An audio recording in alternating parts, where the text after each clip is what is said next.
Tapi ini yang ingin saya sampaikan nih begini. Memang kalau hadis-hadis itu tadi kan ada yang bilang haram, ada yang bilang halal gitu ya. Sahabat juga Ibnu Abbas bilang nggak boleh, tapi Ibnu Zubair malah mengatakan apa? Az-Zubair bin Awam, Pak Ibnu Zubair ya, yang mengatakan ini apa namanya mizan syami gitu ya. Terus di antara para ulama pada beda-beda. Tapi begini, begitu saya buka kitab-kitab fikih empat mazhab, maka hampir semuanya mengharamkan. Fikih Ya, empat madhab ya. hampir semuanya Hampir semuanya mengharamkan. mengharamkan. Jadi mazhab Hanafi itu semua rata-rata bilang haram, mazhab Maliki haram.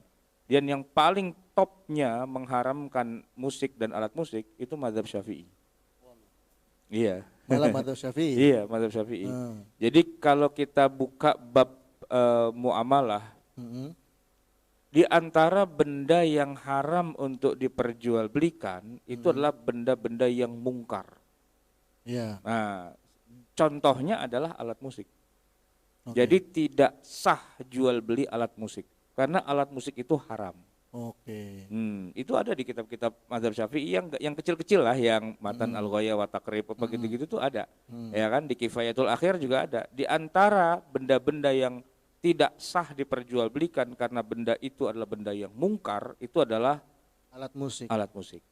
Nah, lucunya kita di Indonesia pesantren-pesantren dan sebagainya kan banyak bermusik tuh. Mazhabnya Syafi'i, gitu kan. Nah, ini kan lucu. Mazhabnya Syafi'i tapi malah pada main musik. Alat musik. Subuh kunut tapi main musik gitu kan. Dan lebih parah lagi itu Hadratus Syekh. Hadratus Syekh. Siapa? Mbah Hasyim Asy'ari. Hasyim Asy'ari. Beliau itu bermadzhab Syafi'i.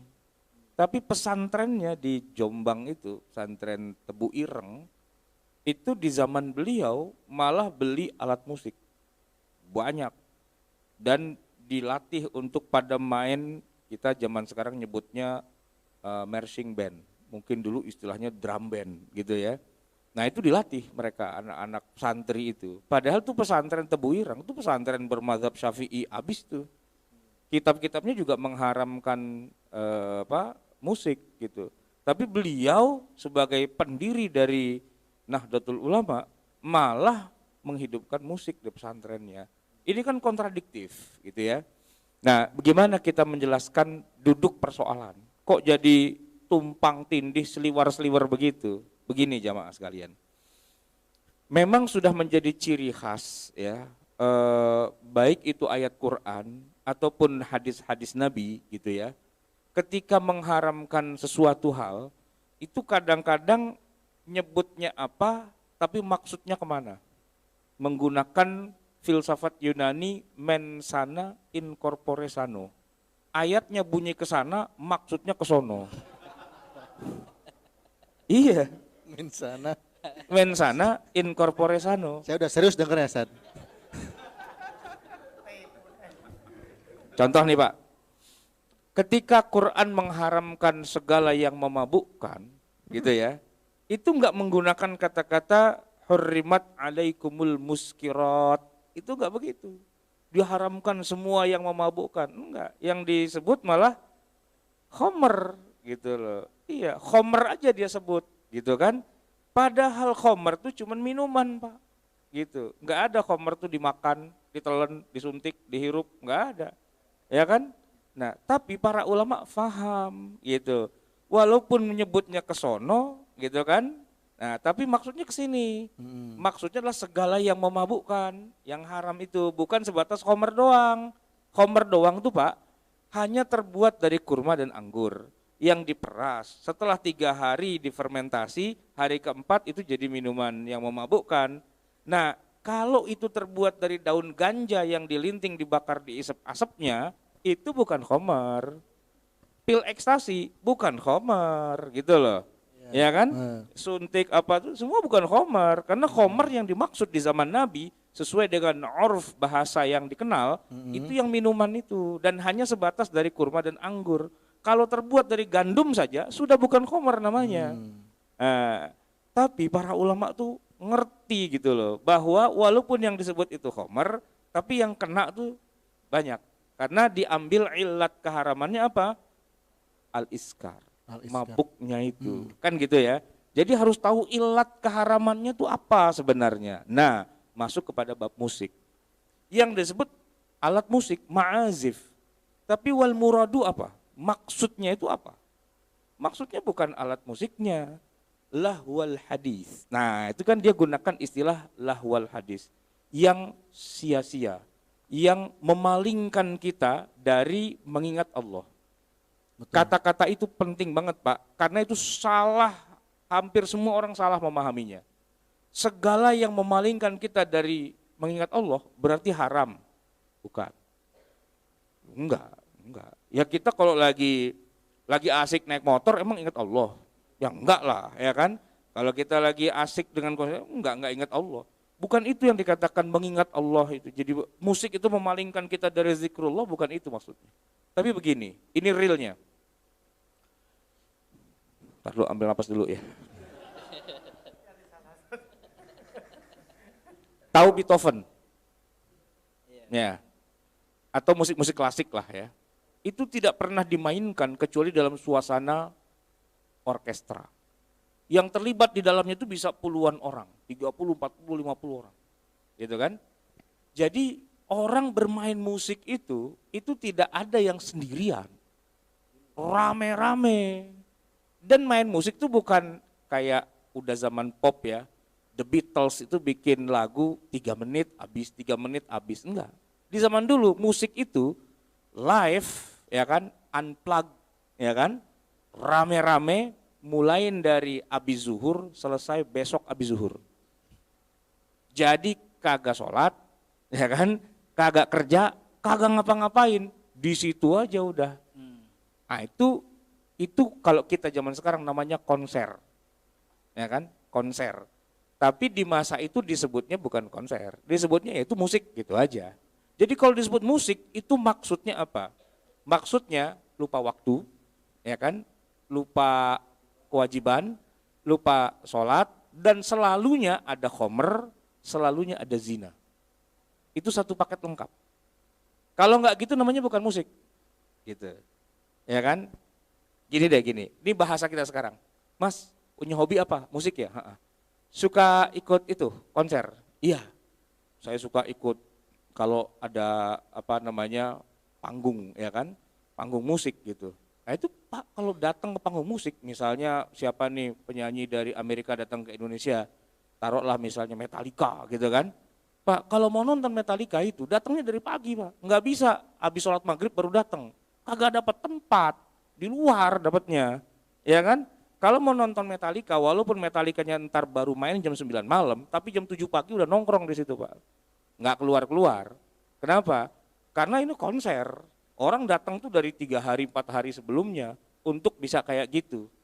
Walaupun saya belum pernah gitu ya, tapi teman-teman yang pada jago-jago musik itu kalau dia mau nonton ini di Singapura di mana itu datangnya berapa hari sebelumnya dan udah lupa segala sesuatu. Sholat kagak, ya kan? Apa kagak? Lalu aroma alkohol menyengat, lalu pada joget, pada apa dan sebagainya di situ. Jadi emang itu arena maksiat. Cuma zaman kan berubah. Lalu dikenallah yang namanya industri rekaman.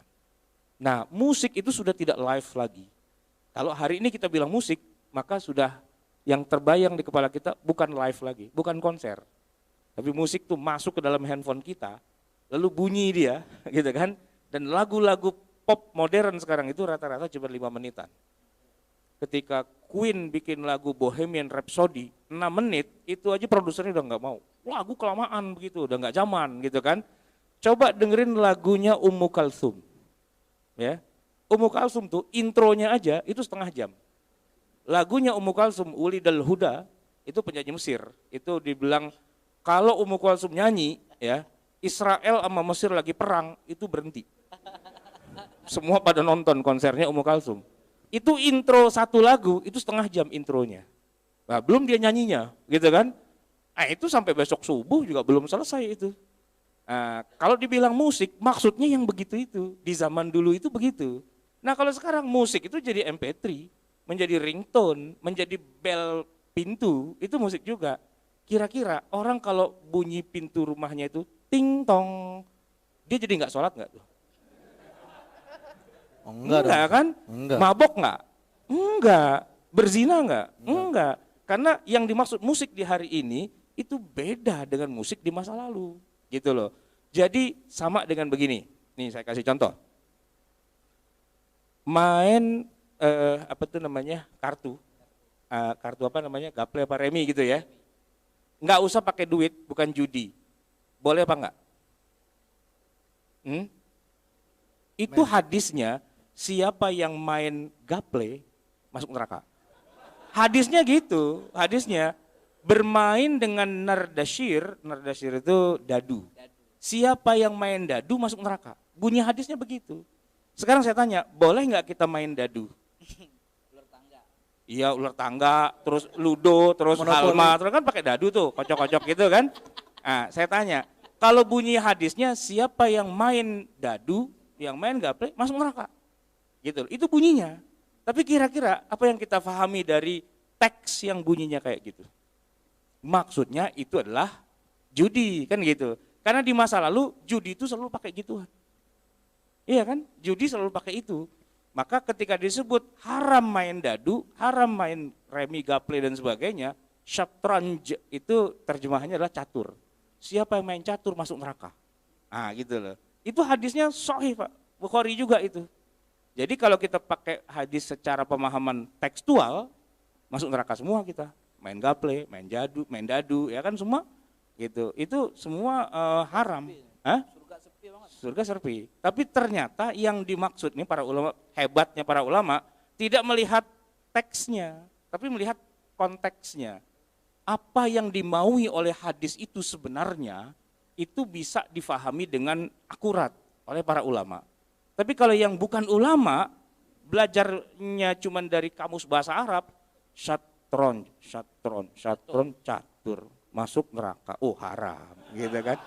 Gitu aja udah, gitu kan. Ma'azif musik, oh haram, berarti kan gitu kan. Nah, itu kelihatan kan antara awam dengan alim itu beda cara memandangnya. Kalau awam, haram, neraka, udah gitu aja. Terus karena dia juga awam juga, ya dia bikin aja fatwa di mana-mana, haram, itu hadisnya sahih, haram kan gitu kan. Orang baru hijrah Pak, baru tumben belajar agama, dibilang haram. Ya haram udah, ya kan gitu kan. Ilmunya kagak nyampe Pak gitu, nggak sampai ilmunya. Ibaratnya tangki mobil 50 liter kapasitasnya, diisi cuma 5 liter. Jalanannya bolong, koclak gitu loh. Otaknya koclak gitu loh. Kurang ilmu gitu kan, kurang ilmu. Diketawa. Kurang ilmu. Nah tapi kalau tadi Syekh Ahmad Tontowi siapa yang Syekh Al-Azhar tadi itu Ahmad Thayyib ya kan. Syekh Ahmad Thayyib ketika ngelihat ada orang Mesir belajar ilmu musik di Inggris, santai aja dia bilang. Enggak ada masalah. Kenapa? Karena ilat keharaman musik itu adalah Anda jadi tidak sholat. Anda jadi minum khamar, Anda jadi zina di situ dan melupakan segala sesuatu. Itu ilatnya gitu. Walaupun bunyi hadisnya cuma bilang nggak boleh ma'azif. Tapi wal muradu bukan hanya sekedar benda ma'azif. Tapi konteksnya di masa itu adalah kalau disebut ma'azif berarti itu maksudnya. Gitu loh. Nah, jadi kalau mau diterjemahin yang diharamkan itu adalah nonton konser sampai kagak sholat, sampai kagak kerja, sampai enggak semuanya gitu loh, sampai berzina, sampai minum khamar dan sekalian gitu.